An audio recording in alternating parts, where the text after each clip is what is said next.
नमस्कार, मी आहे रिंकू आणि तुम्ही पाहत आहात नागपूर समय मराठी बातमीपत्र। आजच्या विशेष बातमीपत्रामध्ये आपलं मनपूर्वक स्वागत। राज्यातील आणि आपल्या परिसरातील महत्त्वाच्या घडामोडी, राजकारण, समाज, आरोग्य, संस्कृती क्षेत्रातील ठळक बातम्यांचा वेध आपण घेणार आहोत। तर चला करूया सुरुवात आजच्या महत्त्वाच्या बातम्यांसोबत। बुलढाणा जिल्ह्यातील खामगाव शहरात परराज्यातील चोरट्यांचे एक टोळी सक्रिय झाल्याचे उघड झाले। खामगाव शहर पोलिसांच्या सतर्कतेमुळे 2 संशयित चोरांना अटक करण्यात आली आहे। हे दोघे स्टेट बँक परिसरात संशयास्पद हालचाली करताना पोलिसांच्या हाती लागले।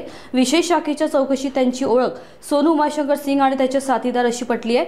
चौकशीत दोघे व्यावसायिक बॅग लिफ्टर असल्याचं समोर आलं आहे। त्यांच्या विरोधात यापूर्वी चोरी आणि लूटपाटीचे अनेक गुन्हे दाखल आहेत। कडक चौकशीत या दोघांनी अकोट येथे 50,000 रुपयांच्या बॅग चोरीची कबुली दिली आहे। पोलिसांनी या दोघांना पुढील कारवाईसाठी अकोट पोलिसांच्या ताब्यात दिला आहे। अफगाणिस्तान आणि पाकिस्तान सीमेवरील कंधार स्पिन बोल्डक भागात दोन्ही देशांच्या सैन्यांमध्ये भीषण चकमक झाली आहे। ही मुठभेड अवघ्या 15 मिनिटात चालली, मात्र त्यात मोठ्या प्रमाणावर गोळीबार झाला। मिळालेल्या माहितीनुसार तालिबानच्या लढवय्यांनी पाकिस्तानी चौक्या वेढल्या आणि काही सैनिकांकडून शस्त्रही हिसकावून घेतली। या चकमकीनंतर सीमावर्ती चौक्या तातडीने बंद करण्यात आल्या आहेत। घटनास्थळी तणावाचे वातावरण असून अफगाणिस्तान आणि पाकिस्तानमधील वाढता तणाव प्रादेशिक स्थैर्याबाबत गंभीर चिंता निर्माण करत आहे। देशभरात 69वा धम्मचक्र परिवर्तन दिवस मोठ्या श्रद्धा आणि भावनेने साजरा केला जातोय।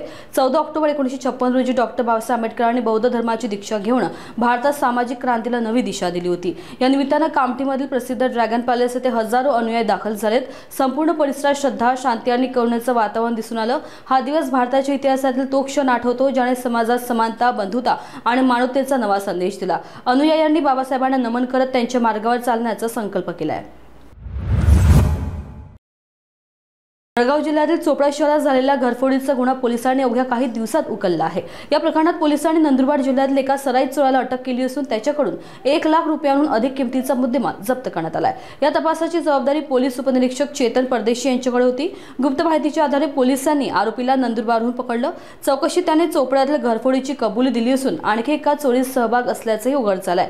पोलिसांनी आरोपीकडून दागिने, मोबाईल आणि मोटरसायकलसह 1 लाख रुपयांचा माल हस्तगत केलाय। आरोपी विरुद्ध धुळे आणि नंदुरबार जिल्ह्यात अनेक गुन्हे नोंद आहेत। पुढील तपास सुरू आहे।